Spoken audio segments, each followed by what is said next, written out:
on this radio station. Its programs and its website by the hosts, guests, and call-in listeners or chatters are solely the opinions of the original source who expressed them. They do not necessarily represent the opinions of Revolution Radio and freedomslips.com, its staff, or affiliates. You're listening to Revolution Radio, freedomslips.com, 100% listener-supported radio, and now we return you to your host.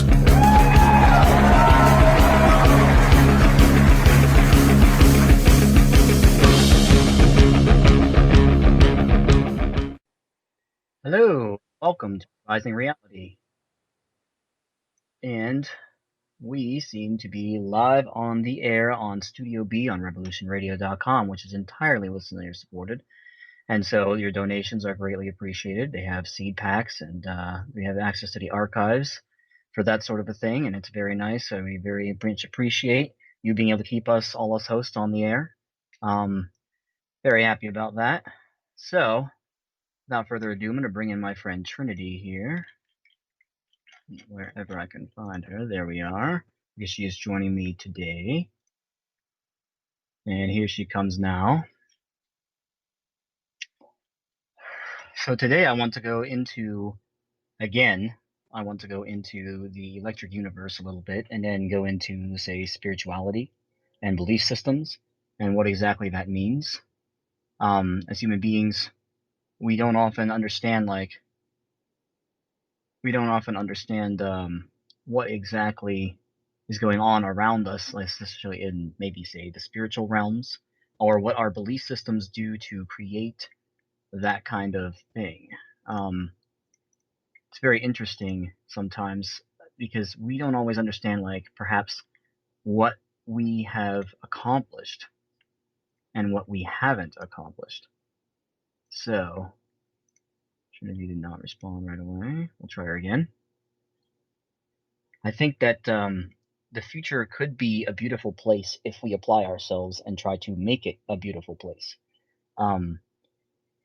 A lot of times, I think as human beings, we don't pay much attention to what is going on in the other realms, or what is going on that's been hidden from us. I'm going to play a short YouTube video for you and find out why I can't bring Trinity in right now. Give me a moment, and here is this for your enjoyment. It's very good. I'm going to start going off on different things that are brought up in this video as soon as it's done. When you're ready to rise up, you'll rise up. All the power you need is in your hands. Now look around you. Our financial systems have been hijacked by a generation of thieves. While you're working harder and harder for less and less, the game is being rigged against you. They're turning all of us looters at the heart of our financial system, are price-fixing our most precious resources. Food, water, energy, gold, even the value of money itself is being siphoned away by high-level crooks in a giant mushrooming conspiracy of unstoppable corruption. They're robbing billions of people of trillions of dollars a year, folks. There is no need for austerity measures. There is no need for financial suffering, no need for poverty. There is no scarcity. We are simply the victims of a robbery of unimaginable proportions. We have been fed a lie so vast it oppresses all of humanity. The truth is, there is more than enough to go around. 60 years ago, productivity was increasing so fast, they predicted by today, entire families could live comfortably on the income of just one provider, working only 10 hours a week. They wondered what we'd do with all of our spare time. What happened to that dream? Turns out they were right. What took a full work week back then can be done in just 10 hours today. We have technologies that multiply our efforts 1,000-fold and connect us in ways they never imagined. We are now 100 times richer than in that great heyday of the 50s. We are heirs to a great bounty of prosperity. 70 trillion in the U.S. alone. Over $200,000 for every man, woman, and child. The only reason we don't experience this wealth is because it's being siphoned away by a corrupt criminal class. They loot through giant corporations, raising prices, lowering wages, stealing the fruits of our productivity. Where once whole families prospered with just one provider, now both parents work, delivering 8 times the productivity but struggling to make ends meet. They control the media using hot-button social issues to divide us, brother against brother, so we fight each other while they loot our sacred institutions. They make us fear too big to fail banks collapsing, but if they did, we'd suddenly recover the 8 times our income that's being siphoned away every single day. Don't give yourselves to these crooks who abuse you and enslave you, who steal your lives, tell you what to do, what to think, and what to feel. Let us burn these leeches off our backs. Let us replace their corrupt systems with better systems that benefit everyone. Let us reclaim the fruits of our productivity. Let's share our prosperity. We can do this now. We are the creators, and when we come together, we have the power to create whatever future we want.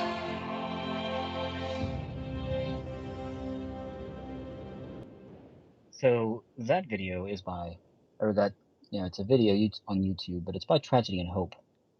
If you haven't checked out Tragedy and Hope yet, I suggest you do. I highly suggest you do. I have them linked on my site. I will definitely link them in the show notes for this night's show. They have just a plethora of amazing material and very well produced, very professional material on all kinds of different subjects, especially learning. The whole thing for them is kind of about learning, and I really, really appreciate that about Richard Grove, who is the guy who's in charge of Tragedy and Hope, and he does an amazing job. So without further ado, we're going to bring in Trinity here.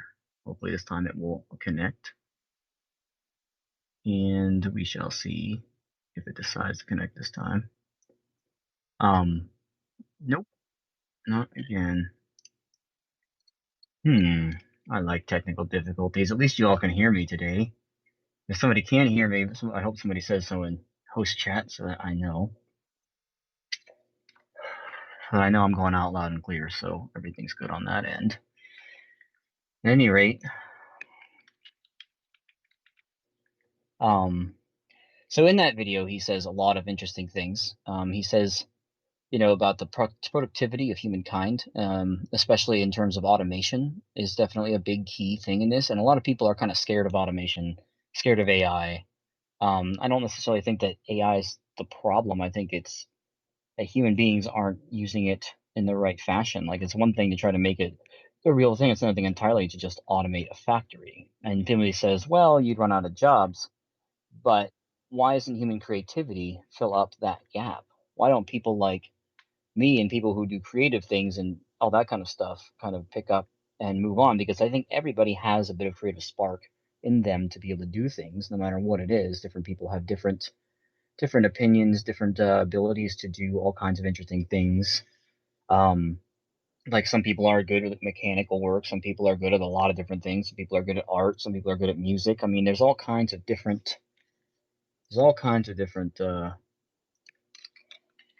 thank you, Keith. There's all kinds of different things that can be done as far as human beings go that could be in far more creative capacity than just going and working a job. And what we're doing is we're trading our time, which we can never, ever get back. And we're trading our time for money, which we could always technically make more of. It's kind of ridiculous, actually, if you think about it, because you can never get back your time. Like, you're spending time on this planet, you're doing these things as a human being. How can you ever get anywhere if all you're doing is working a job, right? I mean, even if you enjoy what you do, you're still trading your time for your effort, for your money. You know what I mean? Like, you go to an employer, you clock in, and then you're on this clock. You're tied to what the clock says. You're tied there for as long as your employer says you have to be, doing whatever your employer tells you to do. And it's kind of ridiculous, actually, the things that, how it all works. It's not quite right, I don't think, in the grand scheme of things, because, like I said, you can never, ever get back your time, ever. So I think that they should have a massive change as human beings. Like, our paradigm has to shift. The word paradigm is basically, I'll Google it so I get it exactly right, because it's been a little while since I Googled the definition of paradigm. But paradigm is basically like, how would you define this? It says a set of forms of all of which contain a particular element, especially the set of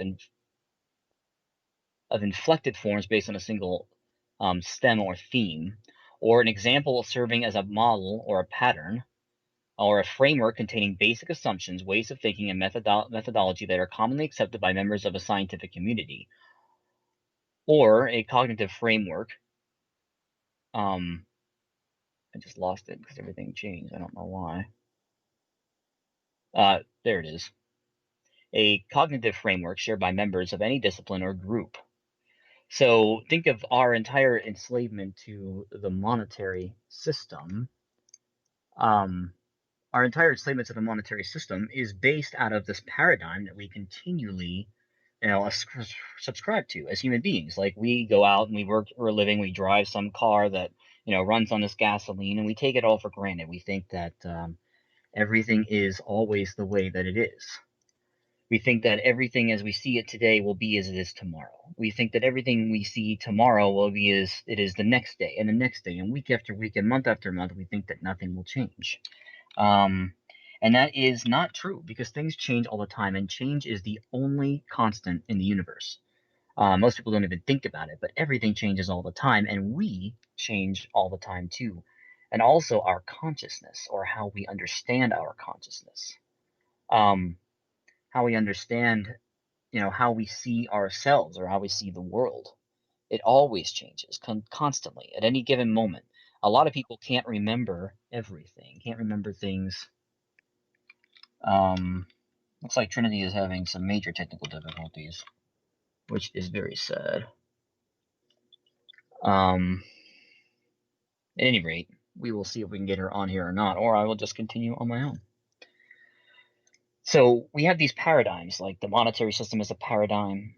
Everybody's different kinds of religions are paradigms. We could technically say that scientism, religion, New Ageism, New Ageism, religion, money, and authority or authoritarianism, those are all the 5 major world religions that we see today, and they touch every part of our lives. Even if we say that we don't like money, even if we say we do not like the current system, we still are attached to it. I mean, you have to make money in order to survive because of how everything's set up.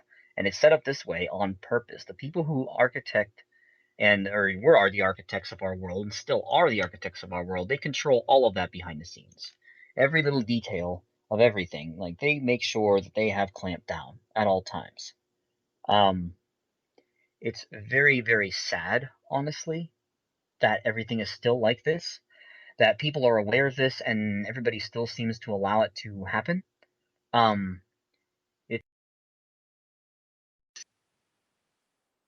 It is kind of ridiculous how everything happens today. As we see the world today, it is all sick. I think that the idea of authority is probably the biggest sickness, the biggest moral quandary that human beings at this point can do. Like, in other words, like, we all sit here and we all think, okay, well, or many of us anyhow, think that, the political system means something, right? We all go and say, this paradigm that we all think is how things work is okay. Like, in other words, we're telling people that are in authority over us that when we vote for them, that they have clear and present authority to do things that none of us have the authority to do on our own. In other words, if you cannot do something, if you can't walk up to somebody and steal their money and then give it to a charity just because you're giving it to a charity, If you cannot do that, then how is it that you can tell somebody else that they can do that? Because that's what taxes are. Taxes are theft. Taxes are slavery. There is no other way around it. You can't go if, ands, or buts about it. You can't go and say, well, it is or it isn't. No, it is. All right. As human beings, we try to pass off responsibility to do certain things like create roads or, eminent domain, which is horrible. All of this stuff as human beings, we pass that off onto these politicians by voting for them. We're basically signing our name to whatever they do. And then the thing is, most people still understand that politicians are liars and thieves, and yet they still go and vote for them. I mean, you're watching it now live via, the United States presidential election in 2016. All right, it's ridiculous. If you look at this thing and you pay attention to it, it is absolutely and totally a clown show. It is a clown show, and I really wish that people would start seeing it for what it really is, because it's hilarious to watch these people parade around on stage and pretend that they're anything but what they are, which is a liar and a thief, and they're trying to con you into giving them your authority to live as a human being and allow them to decide for you what you can and cannot do. It's wrong. Not only are you trying to give them the authority for them to do this to you, you're giving them authority for them to do it to other people. And who are we to tell anyone else what we can and cannot do? It's nobody's business. It's nobody's business but anybody else's. But the human being who is actually doing an action, doing something within the world, it's only their business to do something or not. It is none of our business what they do in their spare time, and as long as it doesn't affect you or me, it does not affect us, and it's none of our business as human beings to try and tell someone else what they can and cannot do. And to use authority or someone else to force someone into doing or not doing something because it simply offends us or because we think it might be wrong. Well, is it hurting you? Is it hurting anyone else? The war on drugs, for example, taxes, for example, all of this stuff is a massive joke on us. Because as human beings, we are subscribing to this paradigm that someone else created, and we sit here and we think that that is reality. We sit there and we think that that is how everything is, and that we should always be doing this. Well, it's wrong, and we're getting what we deserve. All of the stuff going on today with all the horrible things and the increase in the police state and all of this stuff, it's all because we're allowing it to happen, all of us together. They're harnessing our creative subconscious to create a world in which we ourselves enslave ourselves. I want that to sink in, because we are our own slave masters. And we have always been our own slave masters, and we will always be our own slave masters.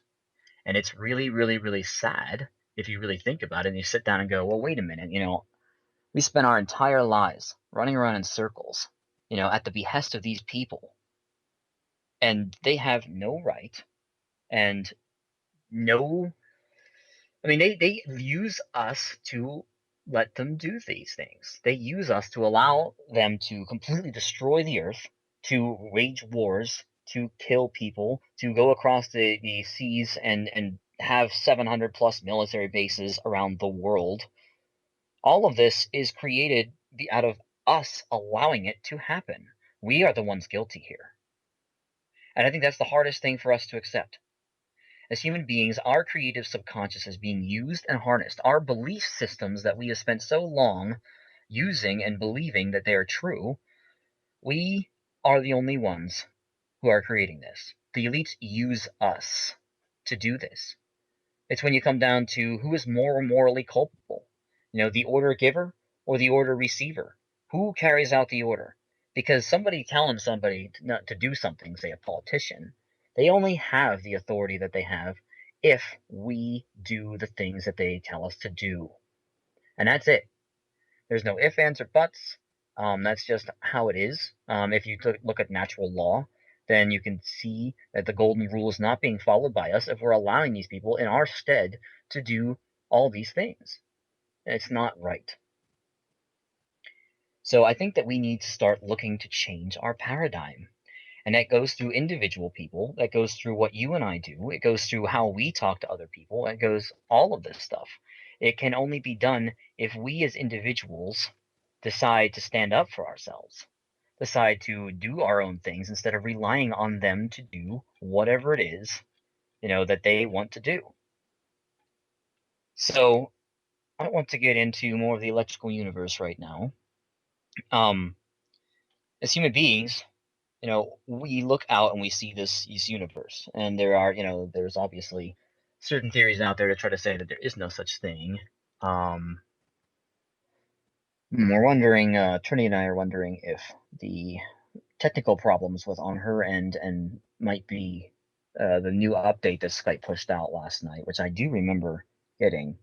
We were able to contact last night just fine and had no problems whatsoever, so I'm not entirely certain what's going on her end. She just moved out to a new place, and the internet is set up, but it seems that there is some kind of technical difficulties, and I'm not entirely certain if it's my end or her end, because I do believe that I updated already. I don't know if that's the issue or not.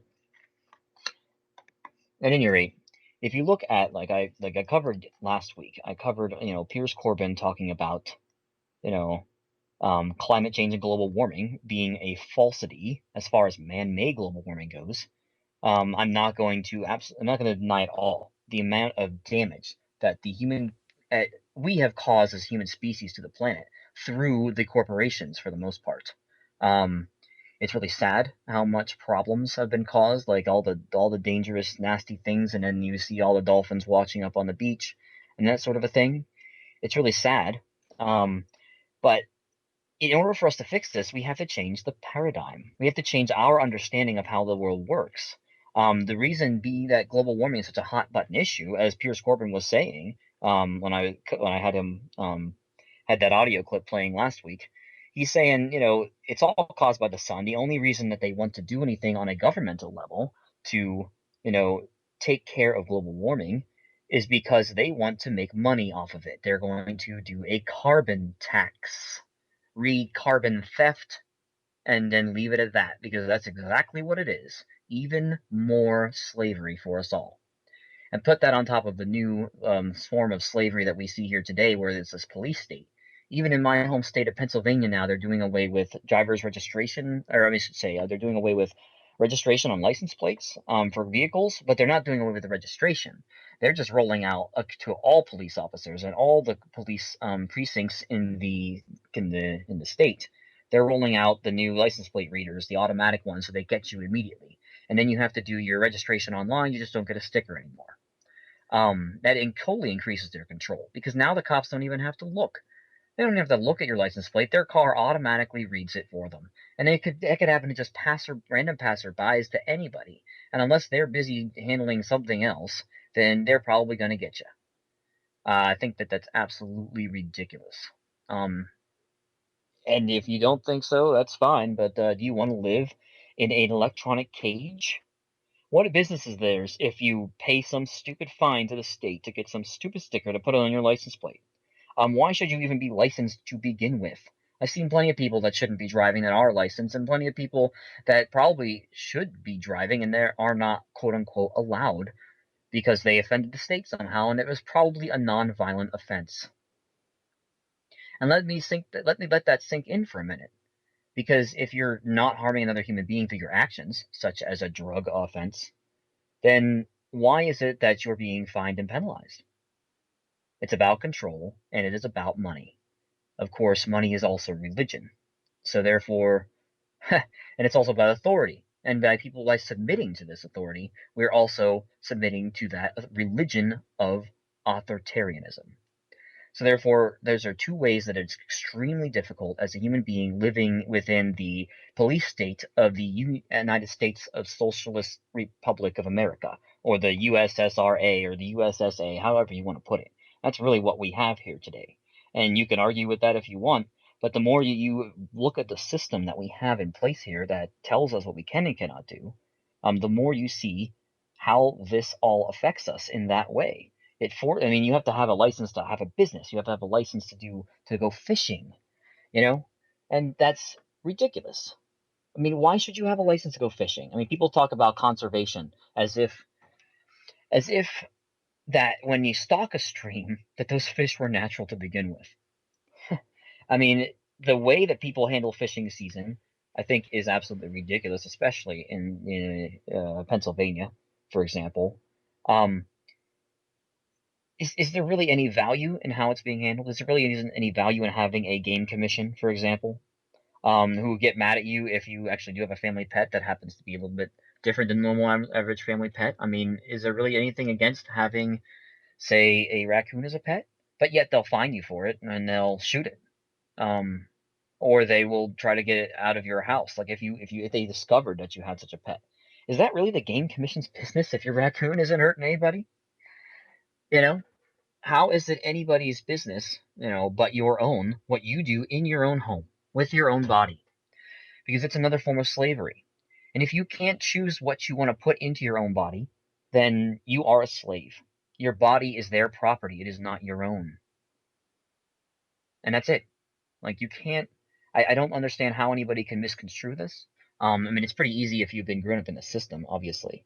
But until, and I'm not saying that there isn't ways that the system doesn't help people. I have a friend who, ended up in like, say, how I should put this, you know, the system for troubled youth, in the country, and it's kind of sad, really, what they ended up doing with the kids. You have these places where they're supposed to be helping the kids, and they put them in these places, and the staff probably isn't. Not all the staff is trying to actually help them, and then the places usually read against the staff as well, and it's too politically correct with all the ways that people can sue each other nowadays. Like they have to follow a whole bunch of inordinate rules, and they're trying to help these kids, but at the same time they're doing it through a system that is corrupt through and through and is using the modern medicine on these kids, which can help some people to an extent, but I think it's only a stopgap. I think all of this stuff is caused through our unnatural diets as human beings. I think it's all caused through the entire system, which is designed to weaken us as human beings on all levels, and we remain ignorant to this as a species as a whole. I mean, it's not so much in other countries like, say, Mexico, where a lot of people, especially in the rural areas, they all get their food from a farmer's market that's grown locally. There's very little pesticide use. It's all stuff that they grew themselves. If you go out to, say, San Miguel de Allende, I think is how you pronounce it. It's a high desert community not that far from Acapulco, sort of in the same region, but I think it's in a different state. It's more out in the desert. Um, there's people that I know of that live there, and they absolutely love it. They say that everything's pretty nice out there, and that the climate's really nice, and they have no really complaints. And that if you're a prior taxpayer, if you're just a tourist and you actually live there, which you can do, um, you don't get hassled by the cops. And then if you do, you can tell them off basically because it's really none of their business, and they have really no authority over you whatsoever. And they can pretend that they do, but you just got to have your wits about you and say, no, you don't really have any reason to talk to me. Um, they try to get tourists who are unaware of this all the time, and that's why people come back and say, well, my trip to Mexico was terrible, these cops did this, or you see all those things in the news about the corrupt rings. But then you look at the U.S. news. There more people have been killed by the cops this year than in a lot of things. I remember seeing a really good quip on that, but I can't bring it up right now because I really don't know where I found it. um, I think it was the results for 2015 was 1,500 plus people murdered by cops within that year that was ruled murdered by cop or was keeping track by copblock.org. Um, is that right? I mean, do you really feel that safe here in the United States when the cops can just swipe your license plate and just by looking at it with their machine, and they don't even have to do it, and their machine would alert them whether or not you're quote unquote within the bounds of their stupid regulations? Is it really any of their business? No, no, it's not. So if we get back to the electrical universe, as human beings, we have electric systems running through us all times. I mean, as a student in high school, I knew that sharks sensed the electric current running through mussels in the fish, and that's one of the reasons why they could find their prey so easily. Human beings still have we have electricity running through our muscles. There's a lot of interesting stuff behind how that works, and I want to get into that as part of going into the rest of the stuff here. So I'm going to play this really nice clip about DNA in the electric universe from the Thunderbolts people. They have this series called The Electricity of Life. It's really cool. Welcome to the Electricity of Life, brought to you by the Thunderbolts Project at thunderbolts.info. In 2011, Jacqueline Barton was awarded the National Medal of Science for the discovery that DNA conducts electricity, and that DNA damage can be sensed as a loss of electrical conduction. Some errors, such as a mismatch between base pairs, are sensed by special repair proteins. These repair proteins test electrical conductivity across sets of hundreds of base pairs at a time, until they arrive at the area of the discordant mismatch. In our body, DNA base mismatches are just a matter of everyday maintenance. DNA repair is less like a library disastrously misplacing a book, and more like a regular process of checking one's filing and printing out replacements. Also keep in mind that the scale of reality in which DNA operates is a radically different existence from anything our human mind is likely to conceive of. Susan Lindquist, another winner of the National Medal of Science, describes such a world in one of her lectures. This animation attempts to depict the movement of various large proteins inside of a living cell. Now I want to break in here for a minute. What they show in this thing, and I have this listed on the last show because I was going to put it on there, and technical difficulties. At any rate, they have all these brightly colored things that look like crumpled bits of paper all shaking around, and it's like moving at an extremely agitated pace. And it's really, really strange looking. But it really hits home the point he's trying to make about, the radical difference in how the DNA, electricity on the DNA level operates, which would be entirely pretty close to, say, probably a spiritual type level. I mean, we're talking about, the microcosms of electricity, which flows through everything, almost like, say, the Force, for example, out of Star Wars. Very interesting idea to put forth, especially if you consider that the electric universe puts forth that our sun is electric, the Earth is powered through electricity from the sun, and the sun is powered through electricity through a Birkeland current that it comes out of the center of the galaxy itself, with many other stars along its path, as it forms Z-pinches as it goes through the cosmos. That is really how all of this works. So it's very interesting to think of that all that goes through, and then it comes into us. It comes into us and ourselves, and perhaps our souls even. It affects us all in different ways, but it affects us all. They do not actually act so rigidly, and in the end, our imagination is not quite ready to fully appreciate how this scale of reality behaves. To be at the speed at which this is occurring inside the cell, you'd have to speed that movie up 3 million fold. So it's actually just plain inconceivable to imagine how fast proteins are moving around the cell and doing things. And this really is part of life. It informs all of life. All biological systems have evolved in this way, and it makes life possible. At this very different scale of life, our body attacks the very DNA of invading bacteria with volleys of oxidative stress. Bacteria produce defenses such as an iron-rich protein in hopes of distracting these oxidative volleys away from their DNA. This dance of molecular warfare occurs at speeds beyond our understanding, a battle of energy at the tiniest scale of physical existence. To round out this glimpse of the electrical dynamics of DNA, let's review key content from a previous video. An antenna conducts electromagnetic waves from the environment. A fractal antenna uses a patterned, repeating design to increase the breadth of frequencies it can respond to. Reba Goodman is one prominent researcher in the field of epigenetics. She worked with Barbara McClintock on research that won the Nobel Prize.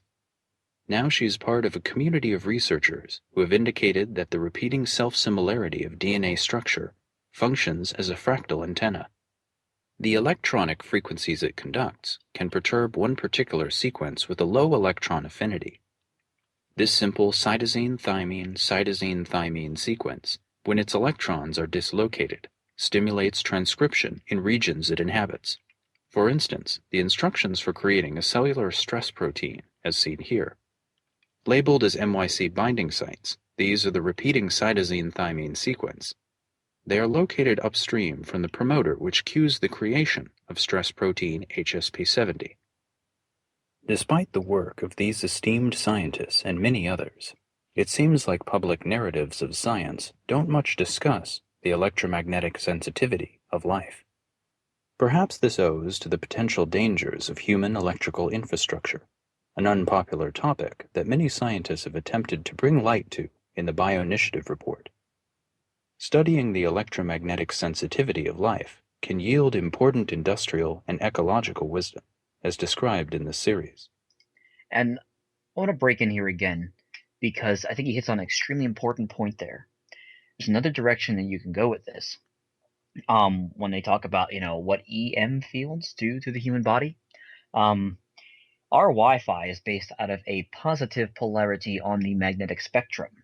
There's a guy, I should pull up his research eventually, and I will want to do a show eventually on magnetic resonance and how it affects the human body. But as human beings, like, we are affected by magnetic fields. We can use them to heal. Most of the human body is very receptive to a negative polarity on the magnetic scale. It helps us heal.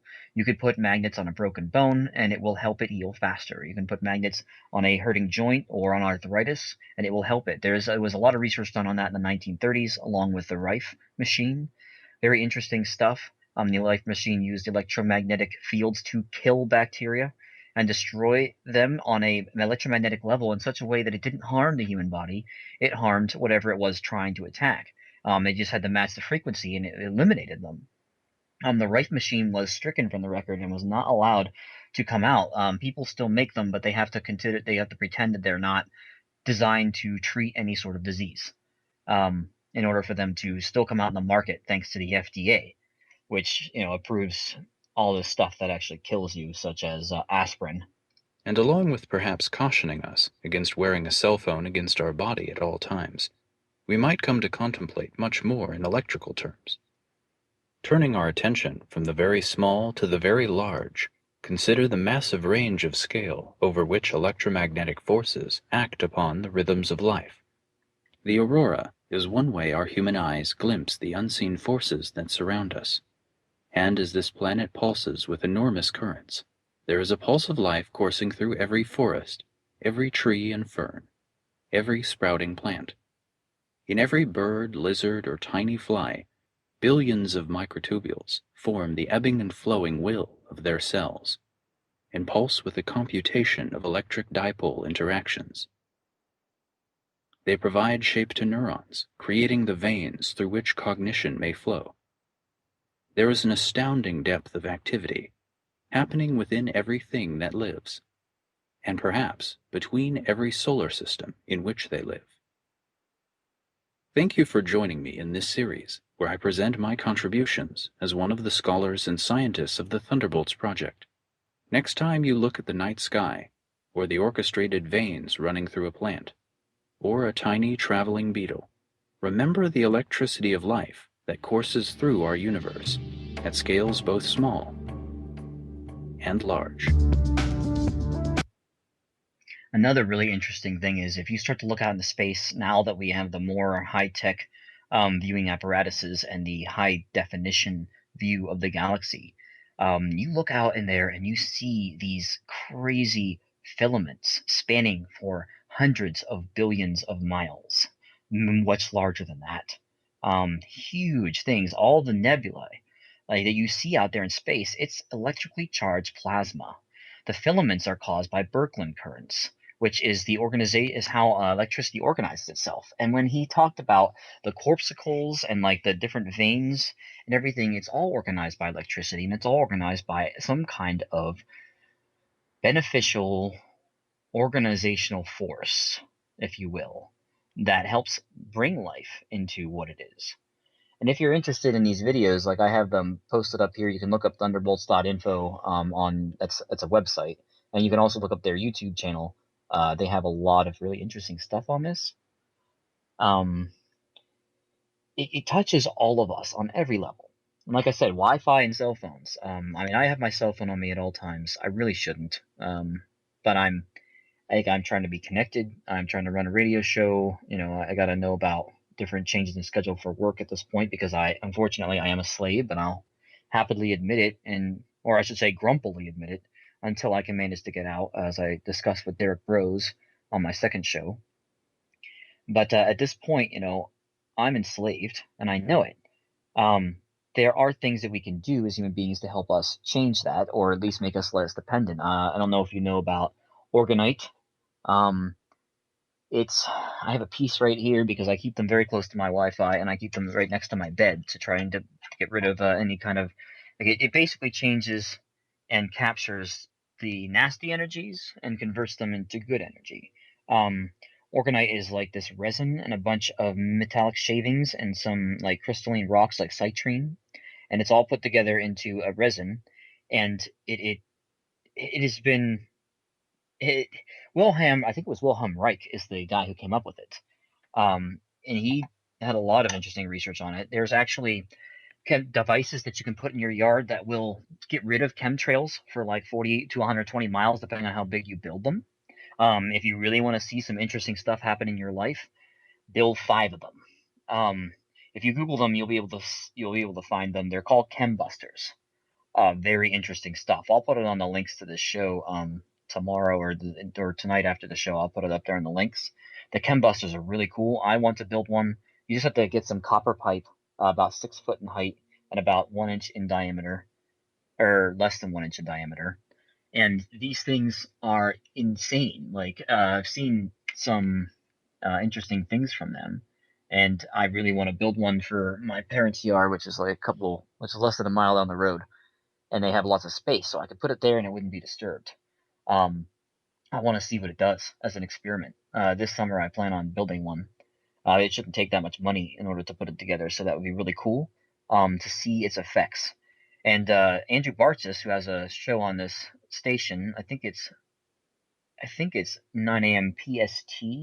I don't remember exactly. I know he's on Studio A on Mondays, in sometime in the morning. But for us on the East Coast, I think it's like 1 p.m. or noon.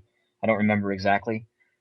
His show is really interesting, and he does a lot of readings because he's connected to the Akashic record in ways that I do not understand.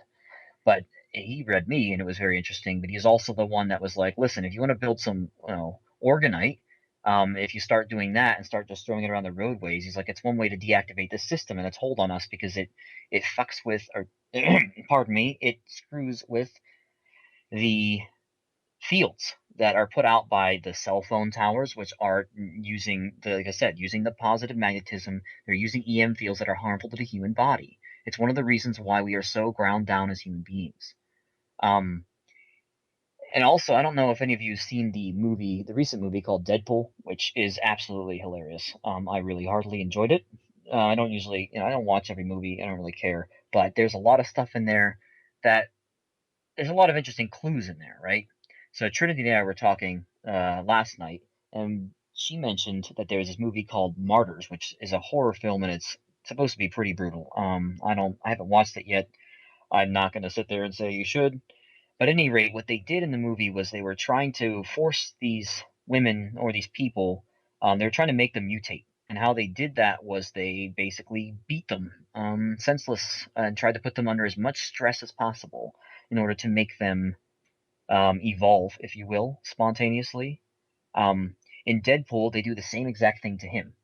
Very interesting parallel, and it's how they say they basically give him the serum, and then after they don't give him the serum, they don't give him anything else like that at all. They basically just start putting him through torture chamber tests, and eventually they end up putting him in this air deprivation chamber, and they deprive him of air for a long period of time. Like I don't want to spoil it, but at any rate, like in this chamber, like it's like they basically suffocate him, and it's the guy tells him straight up, if this doesn't do it, nothing will. Um, very interesting, kind of creepy and unfortunate, but it is what they were trying to put forward as how that happens. So as human beings, like if we look at the world today, we look at the current paradigm, bringing this back to what I was talking about before, if we look at how much stress we are under as a species. I mean, I work 2 jobs and a radio station and a motorcycle I'm trying to fix, and I'm almost done with it. Once I'm done with that project, I'll have a lot more time, and I'll be able to, move around with freedom, because right now I don't have a vehicle, and I'm okay with that. I live within walking distance of my current jobs. But, as a human being, I have a lot of stress levels. Now, there's an interesting concept here when it comes to stress. Like, we are all under tons of it, especially, people who work on an awful lot of jobs or work an awful lot of hours. You know what I mean? Like, we are wound up tight as a species. A lot of us are just trying to make ends meet, and the world just keeps getting tougher and tougher every day. This quote the Steve Miller Band, I do believe. So we look about at the world, we see us underneath all the stress, and then we have these movies trying to say that people spontaneously evolve under stress. Now, I'm not going to say that that's necessarily true or not true, but I do know that through spiritual alchemy, which is an interesting process, we can turn stress into what is termed in the Greek Eustress, or if I can spell that properly. But it's called eustress. That's how I'm going to pronounce it. If you Google it, you can find it. It basically means good stress. It's different than just normal stress. And I think that the eustress as a concept is something that we probably should start to apply to ourselves. Say I have a lot of stress coming from my motorcycle project because I want to get it done. I want to make it right. I bought an older bike and I fixed it up, but it was already running. But I put new mufflers on it and all this other stuff on it, and it's been a mechanical thing for me to learn it because I have not that much experience. I have a good mind and a good grasp of such things, but I'm a jack of all trades and I specialize in absolutely nothing. So, except for, art and trying to teach people or try to speak to people, those are probably my major core skill sets. But I do have a mechanical mind to be able to grasp such things, and I've been using this incredible amount of stress I've been putting myself under and towards the project of getting the bike right and mechanically sound so that I don't get myself killed. Um, I'm using that to try and help myself grow. I'm using that to help get myself to build up as a human being in better ways. I'm using that stress through the project, which could be stressful to some, which is actually beneficial to me as a human being because all I do is use that to grow. And I think that is the major component that is lacking in most people today is most people don't use stress to grow. They falter in the face of stress, or they freak out in the face of stress. They collapse in the face of stress. They're unhappy in the face of stress. Yeah, it's rough, but you can turn all of that into you can turn all your obstacles into opportunities. And that is something that more people, as more and more people continue to practice this, the more and more better they will get at whatever it is their passion is, or the more likely it is that they will discover their passion, which you can also turn into in our present day and age, some way to try and make a little bit of cash, hopefully, for yourself so that you can turn that hobby into something that you can do for a living. Or you can find somebody else who's already doing it and join them if you wanted to work as an employee. Um, Robert Kiyosaki was I think that was his name. He was uh, he bought real estate. He bought and sold real estate. He flipped houses.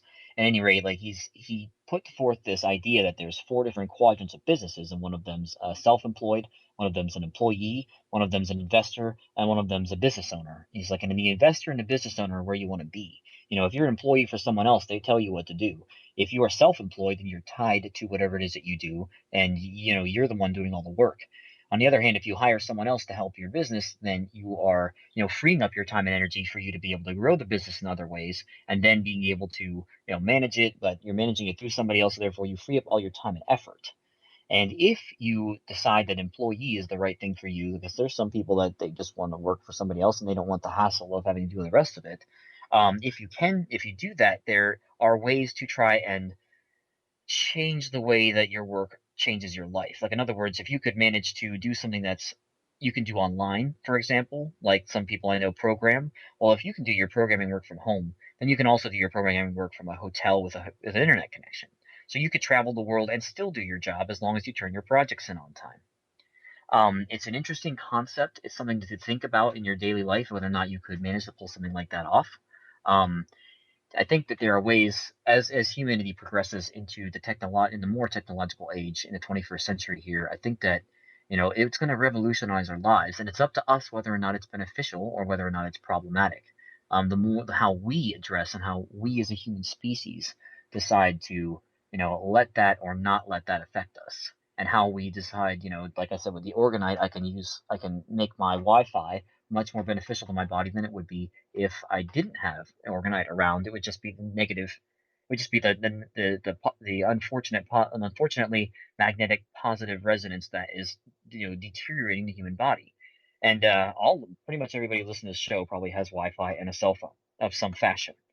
And so you have to understand that when people were talking about, well, I get headaches, as my dad talks about that, about cell phones getting headaches, as human beings, is all these things that are hurting us. Like, why is it that we accept them? Why doesn't somebody come out with a different sort of cell phone that runs off of an entirely different way of putting forth the EM fields that it has to do that could be beneficial and healing to the human body?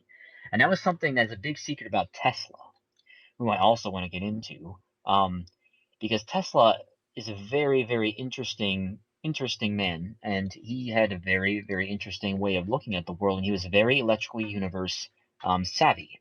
And he had a lot of things to say about how electricity could heal us.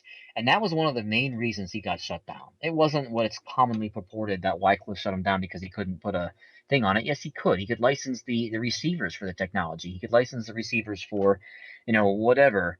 It was because they didn't want him to be able to heal people through good electromagnetic frequencies. They didn't want him to be able to. If people knew the power of the Reich machine, if people knew the power of what electricity can do, what it does for our DNA, what it is, then all of our system of domination control, which is based on us being sickly and not able to see what it is they're causing us to do, based on us not being able to understand what's going on around us, it's all based on that, folks. And if we as a human species can stand up for ourselves and start taking back our own responsibility for our own selves and feeding ourselves properly and working towards, living a moral life on our own, and by moral, I simply mean just not hurting anybody else or not letting anybody else hurt someone else in our stead, such as politics or authoritarianism. As human beings, we need to get on board with, the golden rule, with natural law and how it affects human beings as a whole. And I think that has a lot to do with, like, say, David Wilcock and the source field. He has a very good book on that subject, very interesting. Like, I think it has absolutely everything to do with the electric universe. I think that the electric universe is probably the premier scientific theory. I'll get more into that. Yep. Oh, back, everyone. So, I want to get more into, the electricity of life, and then we're going to start going into spirituality as well. But one thing I do want to cover, which I haven't been able to do, and I've always wanted to do this, Mark Passio has an excellent short presentation about the dark side of Tesla's technology, because not only has Tesla's technology never made it out into the public awareness, but it also is being used against us in more ways than one. Like, the Wi-Fi and the phones are only one little part of all of this. Actually, it was used against us in a massive way, and I'm going to let Mark Passio talk about that for a minute, because it is extremely interesting presentation on how Tesla's research ties into 9/11. Okay, thank you everyone for being here today. Thank you to the Tesla Science Foundation for inviting me to speak. My presentation today is entitled, The Dark Side of Tesla's Technology. We all know the vision that Tesla had planned for the world, free energy and free communications. And had his vision come true, the world would be a lot different of a place today. Well, what I want to talk about here today is how some of Tesla's greatest inventions that we think never came to fruition actually have come to fruition, but in the hands of people who he never intended that technology to be in the hands of, and has been used in ways that Tesla never intended to be used. And this is what it's been used to do, to create a world that is basically on lockdown and under complete control. To understand how Tesla's technology was weaponized, we have to understand two main points of Tesla's experiments and research. And that is his experiments in vibration and resonance and his experimentation with scalar wave technology, which I'll get into in a bit. Tesla's experiments with vibration and resonance is this section, and Tesla is renowned for his extensive experiments with mechanical vibrations and resonance. In 1898, he was experimenting with an electromagnetic oscillator. Attaching the oscillator to a structural beam of his loft building, Tesla turned it on and began making observations and taking notes. Unfortunately, Tesla was unaware that amplified vibrations from the oscillator were traveling through the beam and into the substructure of Manhattan in all directions. Nearby buildings shook, windows shattered, and people poured into the streets believing an earthquake was taking place. Finally, realizing what was happening, Tesla smashed the oscillator and put an end to the experiment. Tesla later described another experiment he conducted with a mechanical oscillator about the size of an alarm clock. He attached it to a steel beam which was 2 feet long and 2 inches thick. Tesla described the results. For a long time, nothing happened, but at last, the great steel link began to tremble, increased its trembling until it dilated and contracted like a beating heart, and finally broke. Sledgehammers could not have done it, but a fusillade of taps, none of which would have harmed a baby, did it. Now imagine a steel beam 2 feet long and 2 inches thick. And Tesla broke that with a simple mechanical oscillator. He decided to take his experiments with vibration and resonance to a new level by attaching one of these oscillators to a steel beam of a partially constructed skyscraper near Wall Street. He described the experiment. In a few minutes, I could feel the beam trembling.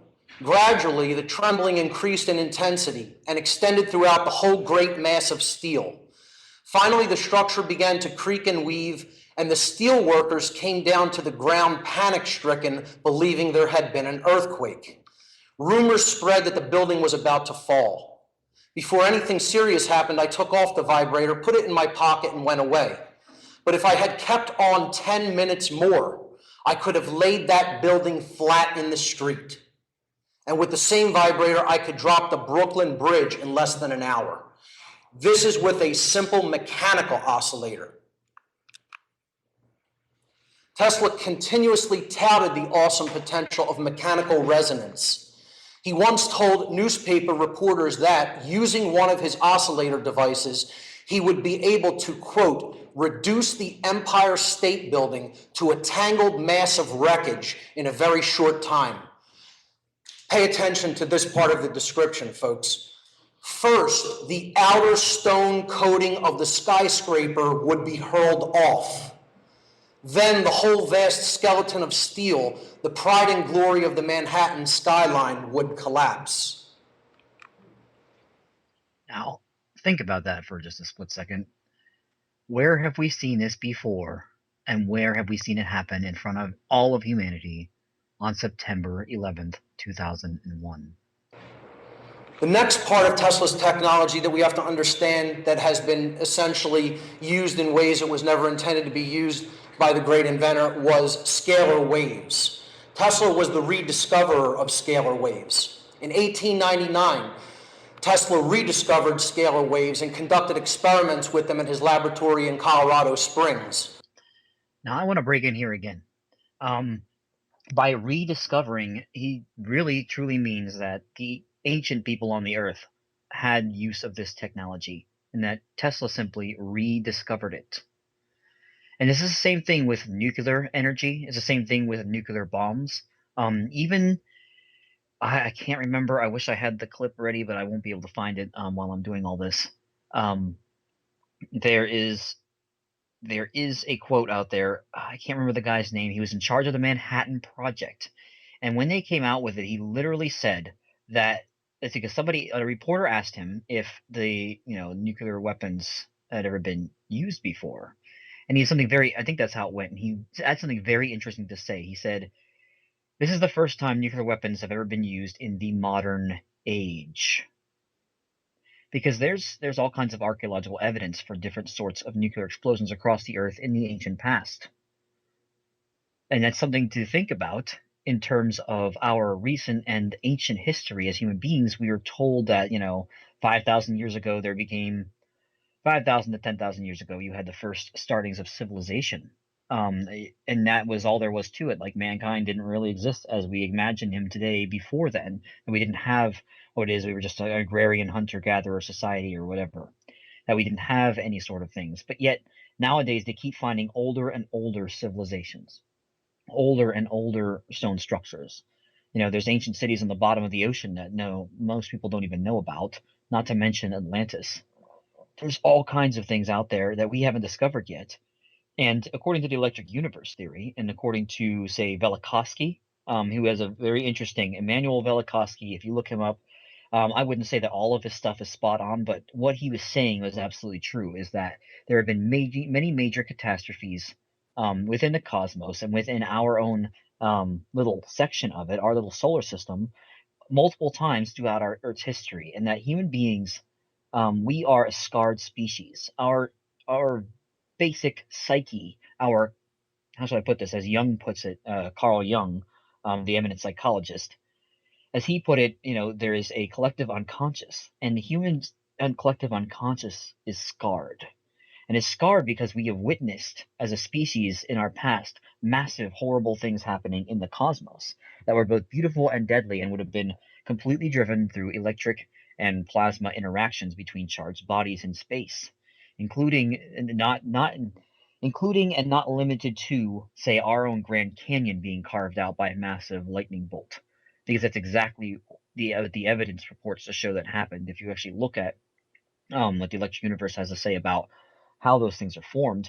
And it wasn't just formed through erosion, it was formed in a massive planetary collision where the planets got close enough that they almost touched. And to keep them from touching through the electric universe, the way that it all works, they don't actually collide. They have a giant, massive lightning bolt that goes between them and sends them apart. And that in that instant, which it probably would, the larger you scale up anything in electricity, the longer it lasts, right? So you can have things happening on a very small level that are extremely brief, and you can have things happening on a massive solar scale or a massive galactic scale that last much, much longer and have, much more far-reaching consequences.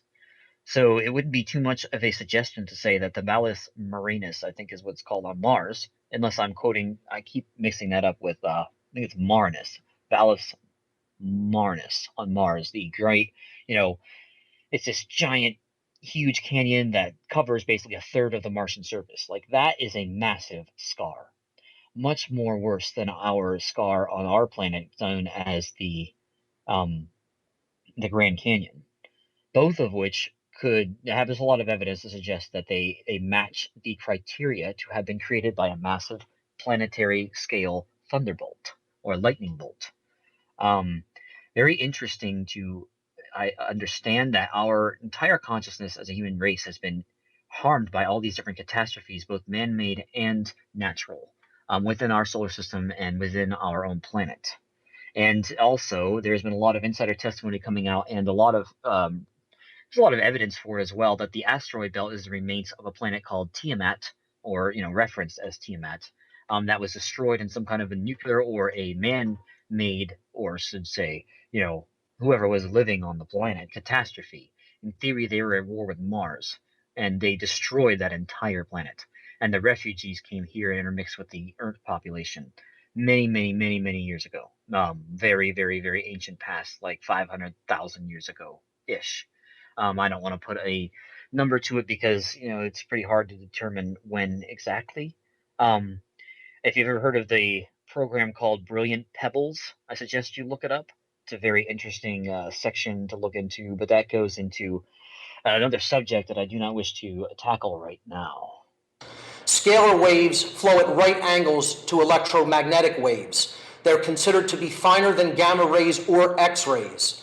They belong to the subtle gravitational field and are also known as gravitic waves or longitudinal waves. Many scientists and researchers today refer to them simply as Tesla waves.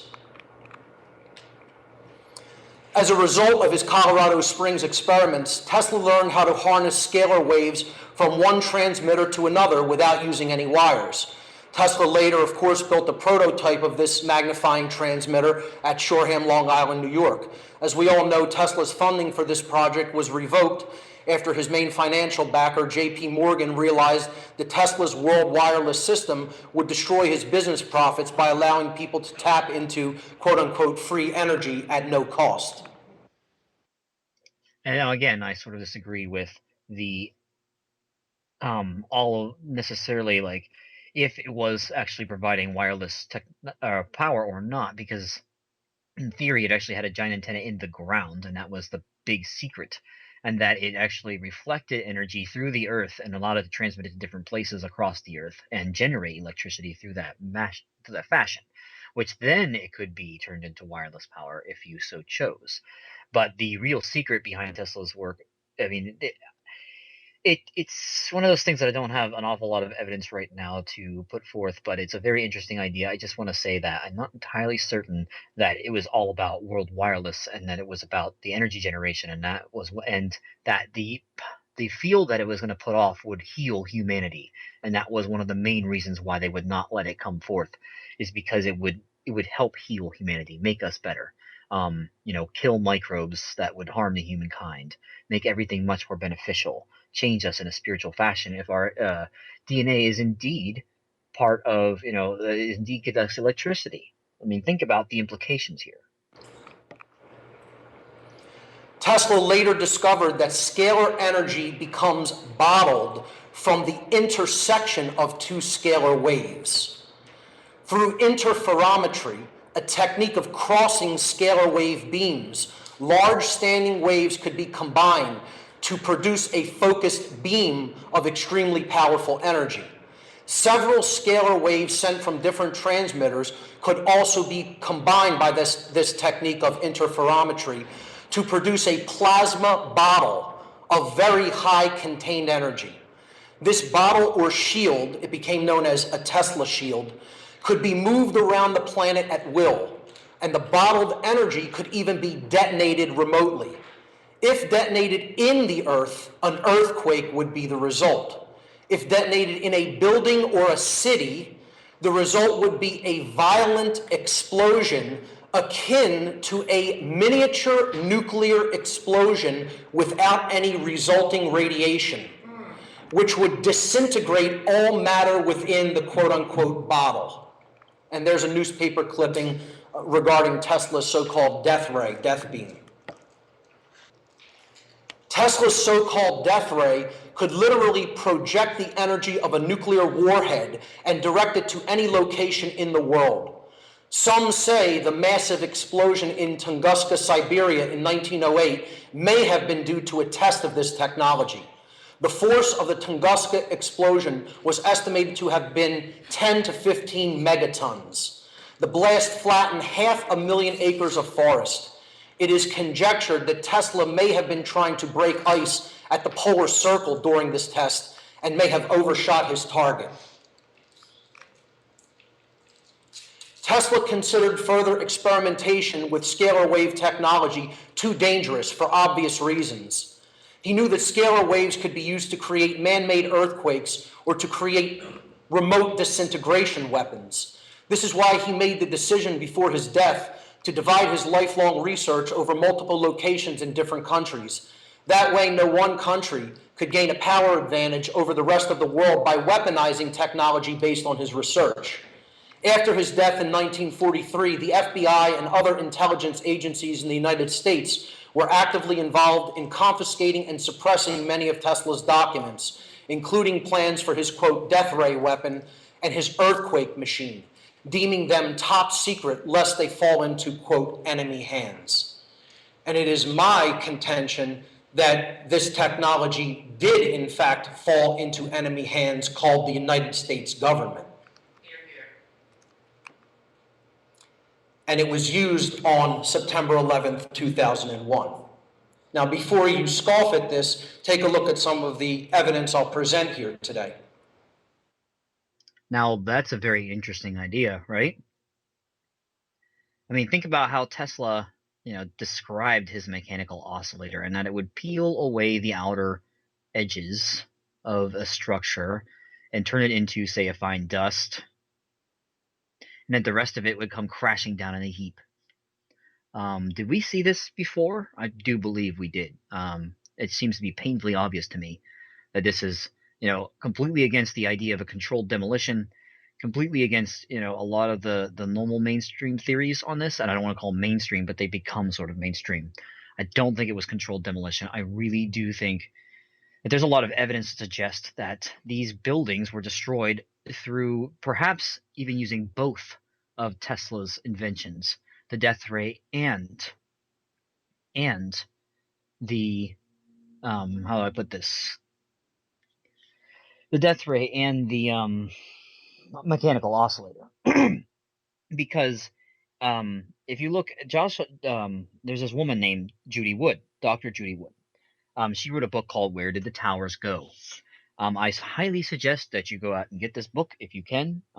It is extremely interesting. It is more of a book of evidence than a book of, what did happen or what didn't happen. She's just counting evidence that goes completely against normal ideas. You know what I mean? Very interesting to keep going on this, but I do think that Tesla's mechanical oscillator was responsible for downing these buildings.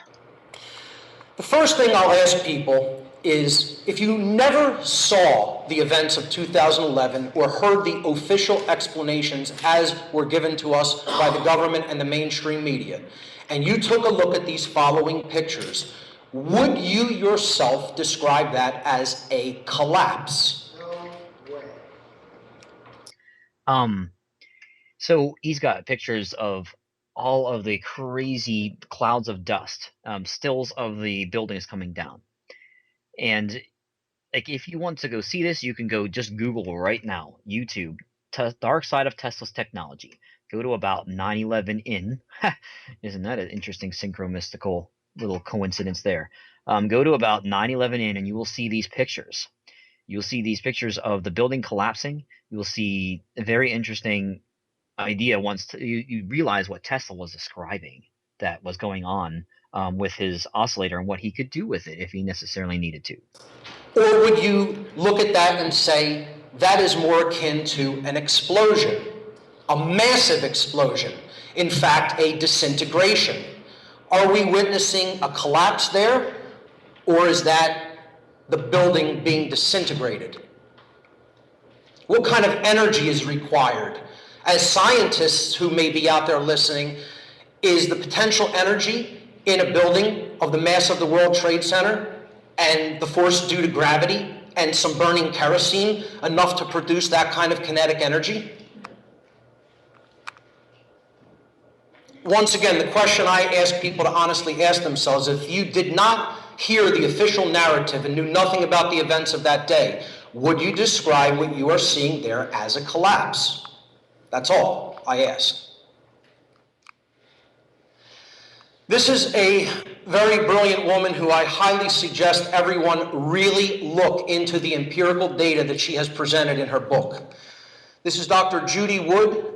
She wrote a book called Where Did the Towers Go? Evidence of Directed Free Energy Technology on 9/11.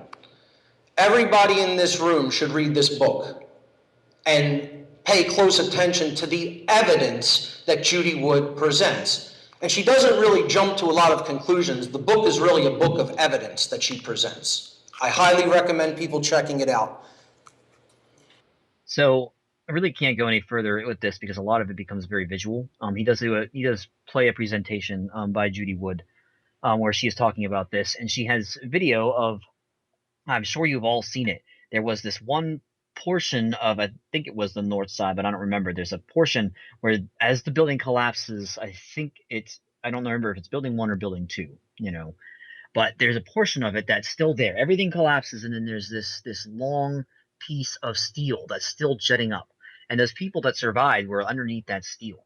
And as you watch, not only is that steel pointing straight up at the sky, and it's like 70 stories to try to gain an idea of how strong this steel must be to be standing up straight when the rest of the building has already collapsed around it and is collapsing around it. You can watch in the video, and I highly suggest you watch this video. Seriously, go Google Dark Side of Tesla's Technology. Just Google it. Look for the presentation by Mark Passio on this subject. It is extremely, extremely interesting. Like I said, I stopped about 9/11 there where he starts getting into the visual stuff, and I really suggest you watch this. You can watch the video, and this long piece of steel that has to be 70 stories high that's like 700 feet. This thing is huge. And it is standing straight up on its own power. It's not going to fall. But you see it start to waver, and then it turns into dust right before your eyes. and you try to tell me that there's not something strange going on with this. Please, I dare you. There is too much empirical evidence to suggest that something strange afoot isn't going on there. And I think that human beings need to understand how much electricity can affect us and how much it has been turned against us within our modern society. It's horrible if you turn around and look at, just the effect that cell phones and all the EM radiation has on us. And just to imagine then that modern medicine tries to tell you that in order to get rid of cancer, you got to take more of this in. You got to take this stuff that's going to kill you. You got to take chemotherapy that's going to kill you to kill some virus. All right. And they've weakened your body through all of this stuff for all these years, and your diet and all this stuff for all these years. You get this disease, which is basically, according to Edward G. Griffin, and he did a lot of research on there. He's an extremely highly, well put forth researcher. If you ever get a chance, look up Edward G. Griffin. He's amazing. He's been doing this for a very long time. He's an older dude, and he's got a lot of good information. His book, A World Without Cancer. The first half of it is all about what cancer really is and all the research on that and how it can be defeated through nutrition, because it's a nutritional deficiency disease. And then he goes into the second half of the book is all about IG Farben and following the money. And it is an intense bunch of research going all the way back through Nazi Germany and the United States companies that helped the company called IG Farben create what we call today the modern pharmaceutical industry and the modern oil industry. It's all designed to weaken us and destroy us. With electricity, with wireless electricity, you could, especially one that was calibrated to be beneficial to the human body, you could power anything on the face of the planet. And you don't need to burn fossil fuels, which aren't really fossils anyway. If you look at the research that a lot of Russian scientists were doing, and still are doing, they have a lot of evidence for it, but it's being flattened by, Western scientific groups do not want to let you understand that the oil is actually a byproduct of the Earth's core and doesn't really run out. Or it's a byproduct of bacteria doing something, like eating something or whatever. There's a couple different prevailing theories on this, but they've gone back to old empty oil fields and found more oil. And that can't be possible if it's fossil fuels. And I want that to sink in as well. We are living in a world based in lies, based in more lies, based in more lies. And as human beings, we cannot continue to accept this as it happens. We are allowing this to happen through our own free will. And they are the people at large, we're all being used. We're all cogs in this wheel. The more that we subscribe, the more we pay taxes, the more we vote, the more we continue to, we live as we currently live and eat the food that is given to us. All of that is part of the problem. And the only solution is to break free on your own as a human being. The solution is to, try to start growing your own food. Try to start, looking at fix the world girl.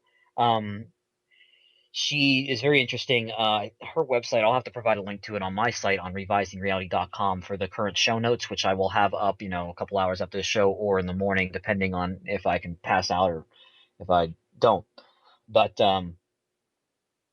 as human beings, we're the ones being hoodwinked into doing this. Our, creative subconscious is an extremely powerful force, and we allow the elites who run everything, who are not the ones we think we are, Rockefellers and the Bushes and the Clintons and the royalty in England and the rest of the world and Denmark and all that places. Like, they're just the figureheads for this massive enterprise that's going on around us. You know what I mean? When the pitchforks come out, the people who are really in control at the top of the pyramid, they scurry away. They will. Because eventually we will get to the point where we've had enough, and the people out in the streets will have pitchforks and go after these people, and I don't blame them. But at the same time, through natural law, as far as the golden rule is concerned, these people have harmed us. So we could say that we have the right to, take out these people. On the other hand, perhaps through natural law, we should forgive them. Either way, the system has to end. The monetary system has to end. All of us have to start to realize that it's our responsibility, because we are the ones allowing this system to continue in its current state. And I hate to point fingers and make blanket statements, but it's true. Through natural law, we are being told all this stuff and we believe it. When we continue to vote, we continue to think these people are going to actually do something for us. The answer isn't to look to somebody else to lead you. The answer is to become your own leader and become the person who is in dominion of your own self and who understands how electricity is the force that is completely and totally the creative force that rules the entire universe. And in our free will universe, we have free will to do whatever it is that we please, but so does everybody else. And that's really what natural law is. You can do whatever we want, so can everybody else. If we hurt somebody else, then we are the ones responsible for taking away, stealing, or every single transgression against natural law is theft. Taxes, thieving from somebody else, if you steal some from someone else, even if the taxes go to build a road, it's still being stolen from somebody else who worked really hard for that money. I don't know how, much more I can explain that or hit on that point, which I probably will do every single show because it's a major thing that I always go off on. But I mean, as human beings, is it right for us to tell a politician that it's okay for him to steal from somebody else to make us something that we want? Is that correct? Is that the right thing for us to be doing? I don't think so. I really don't think so. And all of this stuff with electricity and it being part of our DNA and being, our DNA conducts electricity, and you've probably seen all the alternative research and news coming out about, DNA evolving and being, having more strands than just the normal strands of DNA. Andrew Bartsch has said all over and over again that we have like 12 strands of DNA, that most of them are inactive. And it is up to us to try to integrate those into our physical analyte bodies, which I think is very much an electromagnetic phenomena. And I want to start to get into that. I'm laughing because my friend just made a funny comment about my name, and she said that I want to roll, and then I'm a Kaiser roll, which is hilarious because my last name is Kaiser. So if you want to laugh a little bit, go ahead. I think it's a very punny Punny thing to say. Noreen. But at any rate, as human beings, we cannot allow these things to continue to happen, right?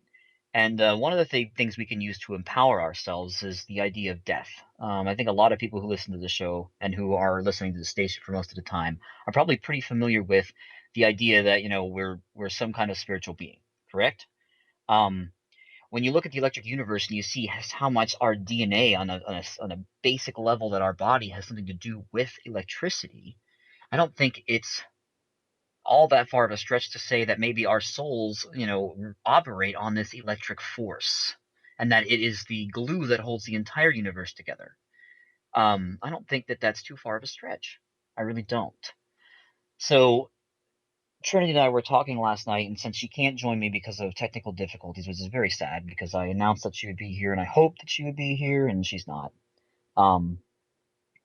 Still, the show must go on. There's a guy named Robert Monroe, and I spent an awful lot of time last night talking to Trinity about him, and I really, really, really like Robert Monroe. He was a very interesting person, and then he was into out-of-body experiences because he started spontaneously having them. He thought he was going insane. He talked to his doctors. He talked to everybody. He was kind of scared because he thought he might have a brain tumor. Like all this kind of stuff was going through his head because he had this crazy experience. And I have a very interesting audio clip for you about him talking about his experience, and I think that it's definitely worth giving a listen. I gotta figure out why this is being so stupid. 1 second, please.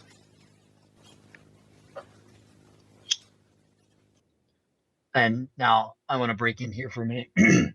I discovered Robert Monroe when I started researching near-death experiences and out-of-body experiences because I was at a spiritual crisis coming out of like a conservative Christian type viewpoint, and I was moving into anarchy and I was moving into learning all this other stuff. I was moving into the electric universe theory. I was moving into all these things, and I started trying to figure out like, who in the world would have be able to tell me whether or not it is possible, as a human being to survive death. Like, who in the world would know, right? So I thought, well, wait a second, there's near-death experiences, so maybe I should look at that. So I started looking into near-death near-death experiences, and I discovered that if a person believed in the Christian religion or had some kind of major connection to it, that they would see the Christian heaven. The Muslims would see the Muslim heaven.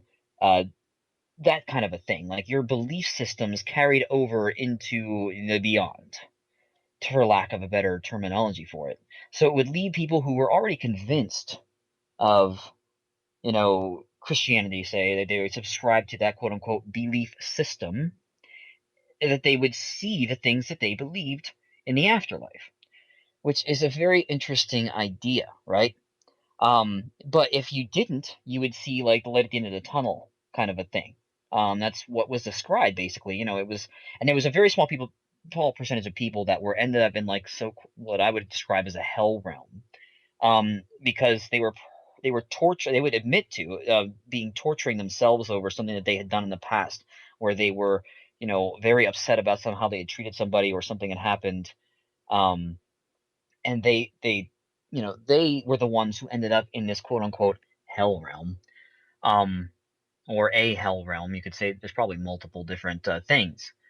What Robert Monroe discovered through his experiences in the astral plane is that our belief systems as human beings, and this ties into the entire show, because the whole time I've been talking about how the elite use our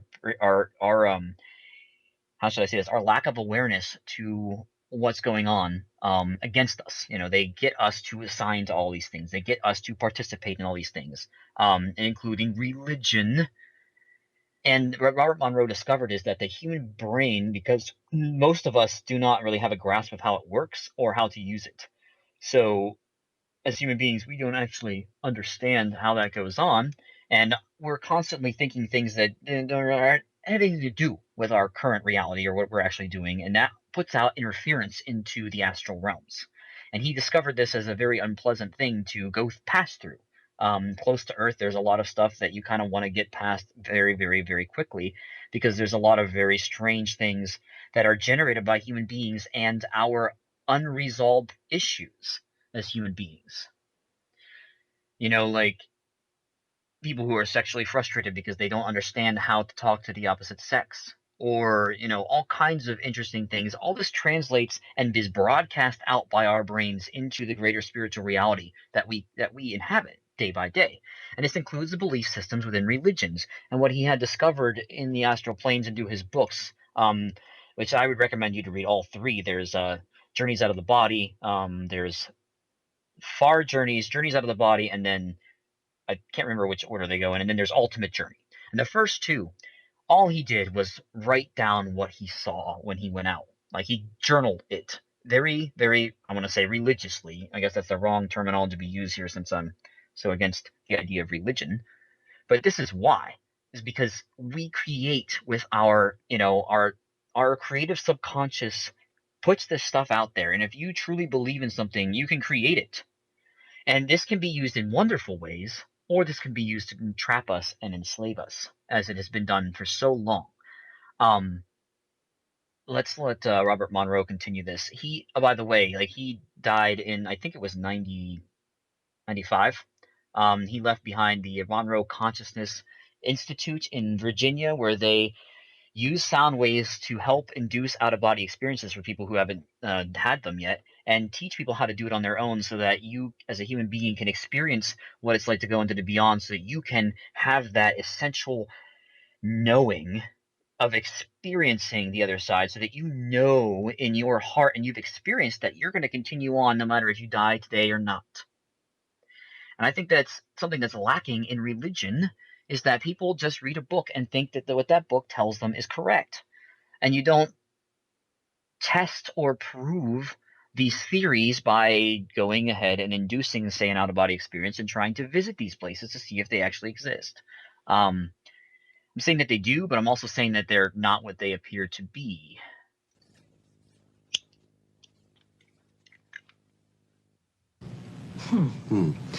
When you first had yours, were you frightened? I was totally frightened. Panic-stricken is a better word for it. And I went through, as a result, all the processes of medical examinations, psychiatric examinations, trying to determine why this was happening. Robert, describe for us your first body. Can you remember it? Oh, I can remember. You still look frightened. Oh, hang on. Very simple. I had been encountering a phenomenon that was like a vibration in the body, and I had gone to my doctor about it, and he had said, oh, that's just nerves and so on, and I would have to wait till this faded out, and it's not a physical vibration, incidentally. And one night I was lying in bed waiting for this vibration to cool down or fade away, as it were, so that I could simply roll over and go to sleep, because I didn't feel I should go to sleep, or couldn't, as a result of this taking place. On that particular night, I was waiting because it was a Friday night, and Saturday was going to be a beautiful, bright, cold front day, meaning a good day for gliding. So I was lying in bed thinking what a nice time I was going to have that Saturday, getting into these nice thermal lifts and soaring around. That was with a glider, incidentally. And on that particular... Yes, he did fly a decent amount of time. Like, he was a very interesting man. He started doing all this in the 1940s, I do believe, if I remember properly, where he started experimenting with sound because of his radio station. He had a couple of radio stations in Virginia. He had a wife and kids, and like he had this out of body experience, and he was scared. And his psychiatrist basically told him to go to India and study under an ashram. And he says, I was kind of born in a Western frame of mind. He's like, I'm just going to do scientific research on it instead. That's just why he started journaling everything as he went along. But what they had discovered was that if you put one frequency slightly different than the other, like in one ear, slightly different than the frequency, say, in another ear. So if you did like 104 hertz in one ear and 100 hertz in the other ear, what you could do is you could induce a state of consciousness that would allow you to use both your hemispheres of your brain at once, allowing you to tap into both the ego and the how should I put this? The creative side of the right brain at the same time. It's very interesting stuff. It does work. It's kind of similar to the what is that called? Bio. I can't remember. There's a term for it. Binaural beats is the term that I'm looking for. At any rate, like, he developed this called HemiSync, and the Monroe Institute still operational. They do have clinics where they bring people in and like I said, put them through. You use the sound wave technology in 3D to be able to induce you to go out of your body. And that vibration that he talked about is him experiencing his soul trying to separate from his body. So that is something that is very interesting. So we'll let him go on. This way, I suddenly felt something bumping against my shoulder. And I looked, and here was this, what looked to be the floor bumping against my shoulder. And I thought, that's strange. I don't remember going to sleep. And I looked across, and I said, there's no rug on the floor. I looked more closely, and there was something sticking up out of the floor that shouldn't be there. And trying to perceive what this was, I got a real close look, and it was the chandelier. And in desperation, I realized that I was not bumping against the floor, I was bumping against the ceiling. And I flopped around in the air and looked down, and there below me was the bed, and here was my wife in bed, and here was a man in bed with my wife. Oh. And my first response is, well, this is an odd kind of Freudian-type dream. And I thought, well, I better get a good look at this man who was in bed with my wife. And I moved over a little bit closer, and with a great shock, I discovered that the man in bed with my wife was me. And then I went through this great emotional surge that I'm dying, death is here, I don't want to die, let me get back in there. And so I swam down to the body, popped in, and how, I don't know. And then I sat up in bed and looked around. Everything was quiet. My wife was lying there in bed, and I looked up, and there was a chandelier. And needless to say, I did not sleep the rest of that night. The next day, I hurried myself down to my favorite doctor, and he knew I was worried, but he couldn't find anything wrong with me. And that began the search. I fearfully tried tried to avoid letting this take place again, and as things do happen, it takes place again, and you have to fight the surge of panic about it. You know, I have gone to sleep many times and not remembered going to sleep. I've had what I guess we know as dreams or even nightmares, and I guess they're probably different.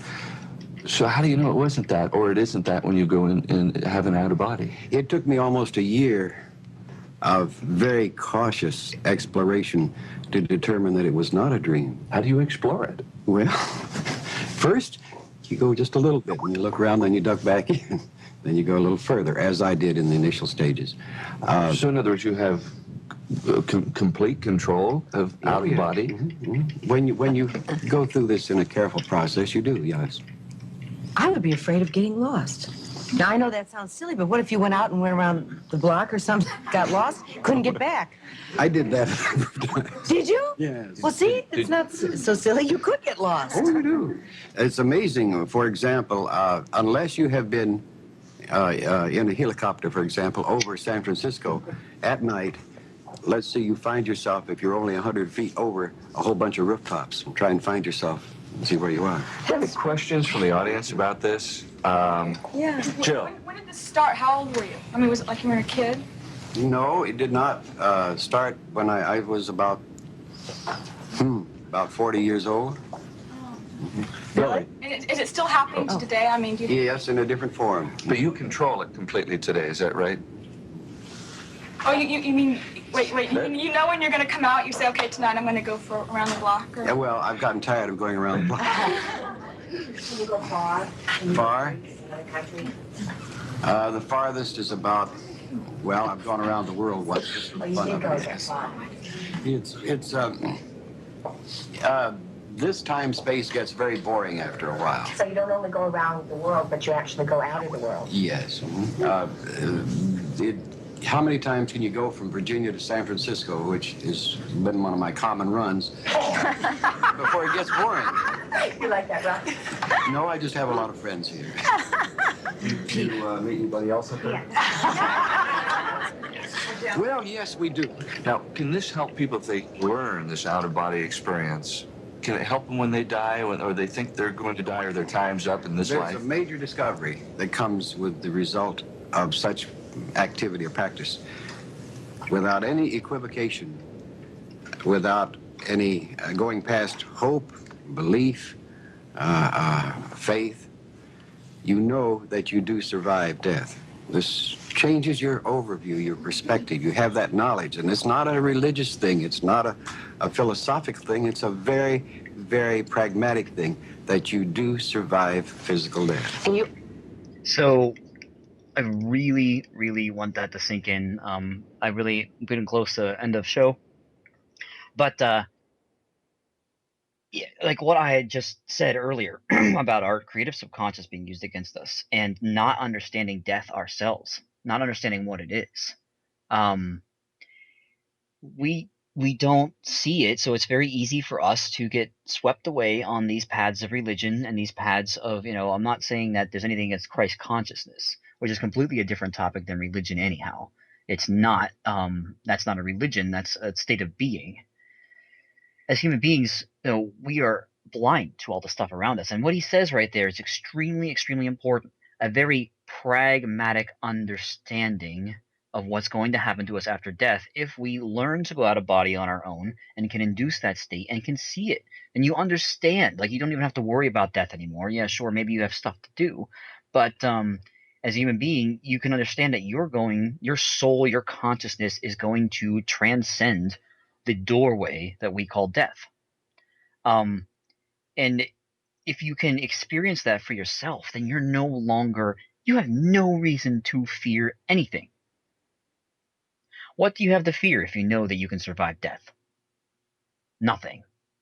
And according to like the Kubalan and the Kabbalah, if you look into like the ancient what I will call sciences, but they were technically religions, but they were really science. I mean, the ancients practiced it a lot different than we do today. But like the four main ones was the astrology, numerology, the Kabbalah, and the tarot. And all of these were designed to look into the spirituality of mankind, to look into the the understanding of the workings of the soul and the human mind in order for a being to understand what's going on and to be able to use that to their advantage as opposed to it being used over them. That is one of the reasons why these things are not taught anymore. They are not what they appear. Like, say, astrology isn't what's going to happen. It's what might happen if you, quote unquote, dress for the occasion. Is a good way to put it. In other words, if you're in the right frame of mind to be able to receive the synchro-mystical things that your soul and the universe are going to provide for you, then you can take advantage of that. But if you're not prepared for it, you don't know what's going to happen, then you're not prepared to be in the frame of mind to allow you to take advantage of whatever opportunity might come your way. I think it's very important for us as human beings to start to learn that. There's some really interesting things from St. Michael Tsarian. If you ever look him up, please do. He's got an awful lot of stuff on this.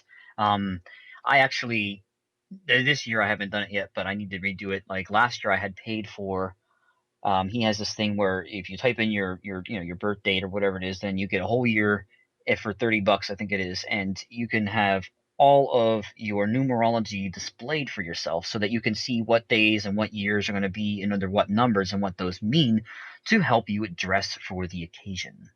This year is actually an 8 for me, which technically is leaning towards some kind of financial prosperity. I do not know if that will ever happen to me, but I'm going to try, to meet that occasion as it comes along. Nines are all about reflection and retrospection, and they're kind of like a low energy. 8 is much more of a higher energy.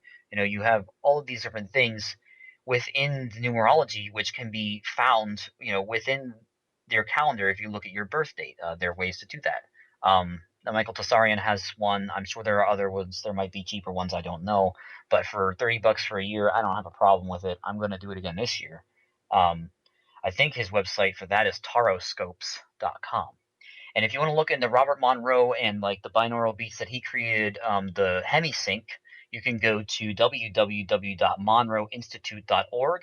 I will have a note on there on revisingreality.com, which is my website. I will have links to that, links to this video, links to the things that I discussed today. So, if you go there, you can buy, his hemisync stuff. They have physical CDs that you can get. Very interesting stuff. I'm sure there are other ways to get it. I don't want to discuss those because they're technically illegal. But if you want to support the Consciousness Monroe Institute, you can get them. However, we are out of time here tonight, so I bid you all adieu. Thank you very much. I saw some of the stuff from the host, from the chat, and I saw DG87 and Stardust Man, and I thank you very much. So have all a good night, everybody. I'll see you again next Sunday. .com, and we'll be right back after this message.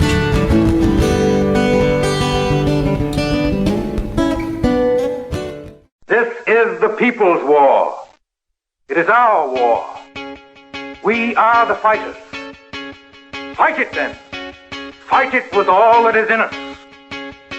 And may God defend the right. Warning! Warning! We gotta stop them! They're gonna kill us all! See how the trouble you've started? Be they the government, be they industry, be they organized labor, be they anyone, or human beings. Time when the operation of the machine becomes so odious, makes you so sick at heart that you can't take part. You can't even passively take part. And you've got to put your bodies upon the gears and upon the wheels, upon the levers, upon all the apparatus, and you've got to make it stop. And you've got to indicate to the people who run it, to the people who own it, that unless you're free, the machine will be prevented from working at all. Revolution Radio at freedomslips.com, the #1 listener-supported talk radio station, throwing our